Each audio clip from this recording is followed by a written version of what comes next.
Okay, so this is the Archimedes Screw by Nick G. This is for science and technology in Greece and Rome. Finally.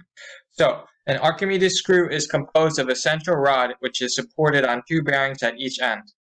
In ancient times, they most likely used wooden bushings or perhaps metal, bearings that are cast in metal, in which they probably lubricated them with animal fats or oils so that the central rod, as seen here or here, could spin freely. Attached to the rod would be a spiral helix that would be made out of mostly wooden strips, which could be bent under steam and curved to the desired shape. Because it is very arduous to achieve such a helix curve out of one piece of wood, it is possible that they used much smaller pieces of wood, and actually that's what they did, which were then bent and laminated together to form a helix. Outside of the screw would compose a pipe, which could have been made out of long planks of wood arranged radially, or perhaps sections of sheet metal that are just easily bent into a curve. Lastly, attached to the rod would include a crank at the far end so that someone could crank the helix to be used in practical applications, such as the drawing of water out of a stream. Later on in the presentation, we will examine the history behind the screw, but for now, let's just appreciate some of the modern applications to technology that this ancient invention has for its legacy. So before we talk about the applications real quick, I basically just want to elaborate on a few things. So over here, these are all the laminations of wood that I was alluding to. So instead of basically having one regular piece of wood, you could just cut up a bunch of pieces of wood and laminate them together to create these curves on this helix spiral. And as you could see for the radial barrel section, we also have a bunch of pieces of wood arranged radially, similar to that, let's say the rungs of a barrel, that are just laminated together to form this pipe, or they could have used sheet metal. And regarding the bearings, bearings are required so that the helix could actually spin freely. So you probably have a bearing at the far end here and a bearing here, and then the central helix pipe could actually fit inside in the bearing so that the whole assembly could freely rotate. And they probably lubricated them, as mentioned before, because without the bearings and such, this thing could easily seize up, and it probably wouldn't be able to freely turn.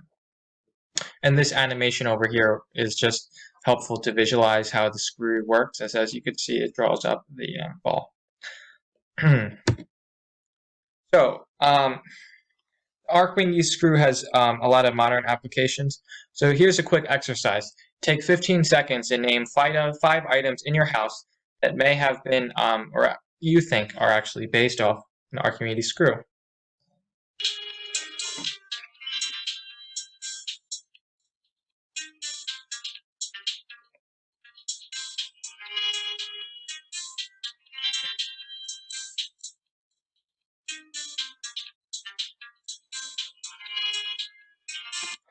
Okay, time's up.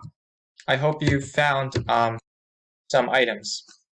So, the Archimedes screw is a very important invention that has numerous modern applications. Take a minute to look around your house. Think of some of the items that have Archimedes screws. It's no surprise that you might have came up with a few items, some of which may be the screw jack in your car. As you can see here, we have a worm screw, which is used in the screw jack. And in case you ever run into a flat tire, you could thank Archimedes. Or rather, the helical auger in a snowblower. Or the worm screw in a car transmission system. So over here you could see the worm screw, and here you could see the worm gear, and this is just another drawing of that in actually a car transmission box. And lastly, you could also see even the ordinary drill bits as seen here, or wood screws in your garage toolbox. These are all practical applications of the Archimedes screw that you have in your household. So, next slide. Archimedes screw physics. An Archimedes screw is a simple machine and all simple machines, basically their intention is to provide a mechanical advantage. In other words, to put it simply, an Archimedes screw may be thought of as an inclined plane that is wrapped around a cylinder. In this illustration above, we can clearly see that there is a sheet of paper in the shape of an inclined plane or a triangle that is wrapped around a pencil, which creates a screw. One of the reasons why Archimedes screws are so widely used in real life is because of their extremely high mechanical advantage despite their size. For example, to produce a mechanical advantage of 50, a person might have to find a gear with 5 teeth and another with 250 teeth to produce such an advantage. And basically you find that by just dividing the two gear ratio. So 250 divided by 5 is 50. However, both gears may be heavy and also may be somewhat huge in diameter. For example, if the 5-tooth gear was 1 foot in diameter, the 250-tooth one would have to be 50 feet in diameter. This, of course, is an exaggeration, as no gears except in industrial applications like factories are as big as 1 foot in diameter. However, you get the point. Archimedes screws are very compact, as one can simply have the Archimedes screw rotate a small gear without taking up too much space, which is why they're used in a lot of applications and transmissions. This is all thanks to the fact that Archimedes screw, they wrap the inclined plane around the cylinder multiple times, so it actually doesn't take up any space. It's very space efficient, as opposed to the gear where the inclined plane is kind of radial and it's not wrapped around itself. This is also a key reason why they are used in industrial applications as and household items as well, as mentioned on the second slide. So, next, mechanical advantage calculation. So, mechanical advantage, here's a real tangible example of how to calculate mechanical advantage of an Archimedes screw. Let's say we have a large Archimedes screw, or rather a wood screw that has 30 threads per inch. If it was an Archimedes screw for hauling water, it might be 30 threads per foot. Well, let's keep it simple. The way we calculate mechanical advantage of an Archimedes screw, or rather any screw for that matter, is calculated by multiplying the screw pitch by the circumference, which is 2 pi times r. If the screw is a 1/4 inch radius, we could simply calculate the circumference as 2 pi times 1/4 pi, which equals 1/2 pi, or around 1.57. Multiplying this by the circumference, multiplying the circumference by the thread pitch is actually 30 times 1.57 equals 47, as you could see in this image here. That is the mechanical advantage. This means for every 10 pounds of turning force I put into the Archimedes screw, or even like a screwdriver, the screw has 470 pounds of force, allowing it to bite into the wood grain very easily. This is also why drill bits are so effective. For example, one can easily drill into a strong material like metal, as a mechanical advantage in torque generated by Archimedes screw will make quick work of any material. This mechanical advantage also applies to the ancient use, which included hauling water as well, but somewhat indirectly. For example, water weighs 8 pounds per gallon, so pumping 50 gallons of water would require the lifting of nearly 400 pounds of water. This mechanical advantage of the Archimedes screw allows a person to twist the screw with little effort and pump all that heavy amount of water using leverage, in a sense, or at the expense of it requiring more time as well. So basically this is the calculation, pitch times 2 pi r. Basically this is how we got our 47. This is an extension of that formula. You could see here, this is kind of how you calculate threads per inch. For an Archimedes screw, it would kind of just be the amount of revolutions around the helix per foot because they're very big. And then this is an illustration of leverage. So Archimedes screw history. Archimedes lived in Syracuse, Sicily, at the time of 287 to 212 BC, and may be popularly known as the inventor of the screw among most people. However, this is a bit of a misnomer, as the name Archimedes screw is misleading. It was not, in fact, Archimedes who invented the screw, unlike most popular opinions would believe. Rather, it was Diodorus of Sicily, an ancient Greek historian who attributed this invention to Archimedes, despite the fact that Archimedes never claimed credit for this invention in his works. So to be clear, in fact, Archimedes did not invent the screw. Rather, the screw was invented many hundreds of years before, as it dates back to the Hellenistic time period in Egypt. In Egypt, it was used as a way of pumping water out of the Nile for irrigation and for water distribution purposes. In fact, it is believed by many historians that the Archimedes screw was used to irrigate the Hanging Gardens of Babylon, which is ruled by Nebuchadnezzar II at around 562 to 605 BC. There is also tangible evidence of this, as cuneiform tablets dating back to the time do have writings and inscriptions which do describe the casting of bronze screws for water irrigation purposes. This also confirmed some of the writings of Strabo, a classical author who in his works expressed the use of bronze screws in irrigating the Hanging Gardens. So yeah, basically they also casted screws in bronze, the Egyptians, for drawing of water and for irrigation. So now, these are some of our citations, and thank you for watching. And the next part of this video, stay tuned. We're just going to show you a model that I built of the Archimedes screw out of some PVC pipe, some CDs, iron pipe, and other materials. So stay tuned. Okay, so what we have here is the Archimedes screw. Right now you cannot see the inside helix because it's enclosed in the pipe, but we'll get to that momentarily. So yeah, I'm just going to put this down because this is kind of heavy. So,